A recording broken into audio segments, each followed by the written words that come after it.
Hello friends. तो चलिए आज हम लोग क्लास 12th का साइकोलॉजी यानी क्या मनोविज्ञान का टॉप 20 क्वेश्चन को देखने वाले हैं। आप लोग फटाफट से इसका आंसर कमेंट में कीजिएगा। और अगर आपको इसका पीडीएफ डाउनलोड करना है तो आप लोग हमारे टेलीग्राम चैनल से ज्वाइन हो जाइएगा, वहाँ पे आपको इसका पीडीएफ मिल जाएगा, वहाँ से आप लोग डाउनलोड कर लीजिएगा। और हाँ फ्रेंड, वीडियो को लाइक कर दीजिएगा और चैनल को सब्सक्राइब कर लीजिएगा और शेयर भी ज़रूर कर दीजिएगा। चलिए फ्रेंड, हम लोग फटाफट से वीडियो की स्टार्ट कर लेते हैं। आप लोग बताइएगा क्या हो जाएगा। एक नंबर क्वेश्चन का आंसर बताइएगा कि निम्नलिखित में से कौन एक व्यक्ति का शील गुण है। बताइएगा कि निम्नलिखित में से कौन एक व्यक्ति का शील गुण है। बुद्धि, अभिप्रेरणा, सृजनात्मकता या फिर संवेग। बताइए कौन सा राइट आंसर हो जाएगा। निम्नलिखित में से कौन एक व्यक्ति की शील गुण है, तो इसका राइट आंसर हो जाएगा आपका सृजनात्मकता, यानी कि option number C right answer हो जाएगा। चलिए दूसरा नंबर बताइएगा। दूसरा नंबर क्या बोल रहा, बुद्धि संरचना मॉडल किसने विकसित किया। बुद्धि संरचना मॉडल किसने विकसित किया। गार्डनर ने, गिलफोर्ड ने या फिर जेनसन ने या फिर इनमें से किसी ने नहीं। बताइए बुद्धि संरचना मॉडल किसने विकसित किया था, तो इसका राइट आंसर हो जाएगा आपका गिलफोर्ड ने, यानी कि option number B right answer हो जाएगा। चलिए तीसरा नंबर बताइएगा। तीसरा नंबर क्या बोल रहा है, बुद्धि के बहुतत्व सिद्धांत का प्रतिपादन कौन किया। बुद्धि के बहुतत्व सिद्धांत का प्रतिपादन कौन किया। थॉरस्टन, बीने, रेबर या फिर स्पीयरमैन। बुद्धि के बहुतत्व सिद्धांत का प्रतिपादन कौन किया। बताइए कौन सा राइट आंसर हो जाएगा, तो इसका राइट आंसर हो जाएगा आपका थॉरस्टन, यानी कि option number A right answer हो जाएगा। चलिए चौथा नंबर बताइएगा। व्यक्ति की किसी विशेष क्षेत्र की विशेषता योग्यता कहलाती है। क्या कहलाती है। व्यक्तित्व, अभिक्षमता, अभिवृत्ति या फिर अभिरुचि। व्यक्ति की किसी विशेष क्षेत्र की विशेष योग्यता कहलाती है, क्या कहलाती है। बताइए कौन सा राइट आंसर हो जाएगा, तो इसका राइट आंसर हो जाएगा आपका अभिक्षमता, यानी कि option number B right answer हो जाएगा। चलिए पांचवा नंबर बताइएगा। पांचवा नंबर क्या बोल रहा, किसने कहा जन्म कर्म व्यक्तित्व का निर्धारक है। बताइए किसने कहा जन्म कर्म व्यक्तित्व का निर्धारक है। युग, कॉर्डिनर, फॉर्म या फिर एडलर ने। बताइए किसने कहा जन्म कर्म व्यक्तित्व का निर्धारक है, तो इसका राइट आंसर आपका हो जाएगा एडलर ने, यानी कि option number D right answer हो जाएगा। चलिए 6 नंबर बताइएगा। एडलर के मनोविज्ञान को क्या कहा जाता है। एडलर के मनोविज्ञान को क्या कहा जाता है। गत्यात्मक मनोविज्ञान, विश्लेषणात्मक मनोविज्ञान या फिर मानवतावादी मनोविज्ञान या फिर व्यक्तिक मनोविज्ञान। बताइए एडलर के मनोविज्ञान को क्या कहा जाता है। गत्यात्मक मनोविज्ञान, विश्लेषणात्मक मनोविज्ञान, मानवतावादी मनोविज्ञान या फिर व्यक्तिक मनोविज्ञान। तो इसका राइट आंसर आपका हो जाएगा मानवतावादी मनोविज्ञान, यानी कि option number C right answer हो जाएगा। चलिए 7वां नंबर बताइएगा। योग एक डैश है। बताइए क्या है योग एक, क्या है। आघात चिकित्सा, वैकल्पिक चिकित्सा या फिर ए और बी दोनों या फिर इनमें से कोई नहीं। बताइए योग एक क्या है, तो ये आपका वैकल्पिक चिकित्सा है, यानी कि option number B right answer हो जाएगा।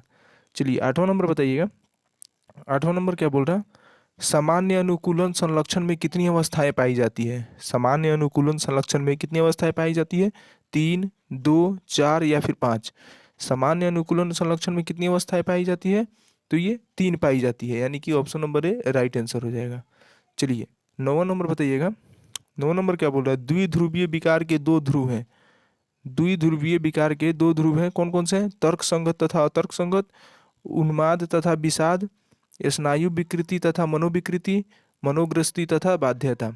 बताइए कौन सा राइट आंसर हो जाएगा, तो इसका राइट आंसर हो जाएगा आपका 9 नंबर का उन्माद तथा विषाद। चलिए 10वां नंबर बताइएगा। स्पीयरमैन के अनुसार बुद्धि के तत्व हैं। स्पीयरमैन के अनुसार बुद्धि के क्या तत्व हैं। 3, 2 या फिर 1 या फिर 4। बताइए कौन सा राइट आंसर हो जाएगा, तो इसका राइट आंसर हो जाएगा आपका 2, यानी कि option number B right answer हो जाएगा। मानसिक उम्र मापक है। बताइएगा मानसिक उम्र मापक क्या है। वास्तविक आयु का, कालानुक्रमित आयु का, बुद्धि के निरपेक्ष स्तर का या फिर इनमें से कोई नहीं।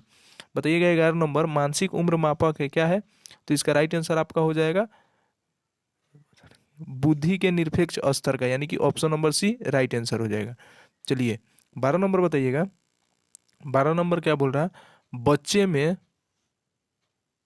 बच्चे में स्व का विकास किस आयु में होने लगता है। बताइएगा कि बच्चे में स्व का विकास,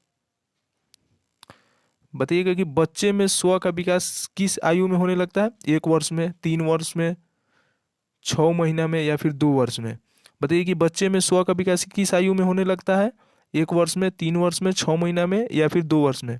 तो इसका राइट आंसर हो जाएगा 2 वर्ष में, यानी कि option number D right answer हो जाएगा। चलिए 13 नंबर में बताइएगा। 13 नंबर क्या बोल रहा है? स्व के विभिन्न पक्ष की संख्या क्या है? स्व के विभिन्न पक्ष की संख्या क्या है? 7, 6, 4 या फिर 8? स्व के विभिन्न पक्ष की संख्या क्या है? तो इसका राइट आंसर हो जाएगा आपका 4, यानी कि option number C right answer हो जाएगा। चलिए 14 नंबर बताइएगा। 14 नंबर क्या बोल रहा है? अंग्रेजी के शब्द स्ट्रेस की उत्पत्ति किस भाषा से हुई है? बताइए कि अंग्रेजी के शब्द स्ट्रेस की उत्पत्ति किस भाषा से हुई है? जर्मन, हिंदी या फिर ग्रीक या फिर लैटिन? बताइए कि अंग्रेजी के शब्द स्ट्रेस की उत्पत्ति किस भाषा से हुई है? तो इसका राइट आंसर हो जाएगा आपका ग्रीक भाषा से, यानी कि option number C right answer हो जाएगा। चलिए 15 नंबर बताइएगा। आक्रमण एवं हिंसा को कम करने का उपाय क्या है? आक्रमण एवं हिंसा को कम करने का उपाय क्या है? सामाजिक अधिगम, विरेचन विधि, परानुभूति या फिर इनमें से सभी? बताइएगा कौन सा राइट आंसर हो जाएगा। आक्रमण एवं हिंसा को कम करने का उपाय क्या है? तो इनमें से सभी हो जाएगा, यानी कि option number D right answer हो जाएगा। चलिए 16 नंबर बताइएगा। 16 नंबर क्या बोल रहा है? गार्डिनर ने अभी तक कुल कितने प्रकार के बुद्धि का पहचान किया है? गार्डिनर ने अभी तक कुल कितने प्रकार के बुद्धि का पहचान किया है? 5, 6, 7 या फिर आपका 8? बताइए कौन सा राइट आंसर हो जाएगा। कौन सा राइट आंसर हो जाएगा बताइए। गार्डिनर ने अभी तक कुल कितने प्रकार के बुद्धि का पहचान किया है? तो इसका राइट आंसर हो जाएगा आपका 7, यानी कि option number C right answer हो जाएगा। चलिए 17 नंबर बताइएगा। निम्नलिखित में कौन निकोटीन की श्रेणी में आता है? बताइए कि निम्नलिखित में कौन निकोटीन की श्रेणी में आता है? तंबाकू, हेरोइन, हशीश या फिर इनमें से कोई नहीं? बताइए कौन सा राइट आंसर हो जाएगा। निकोटीन की श्रेणी में कौन सा आता है? तो इसका राइट आंसर हो जाएगा आपका तंबाकू, यानी कि option number A right answer हो जाएगा।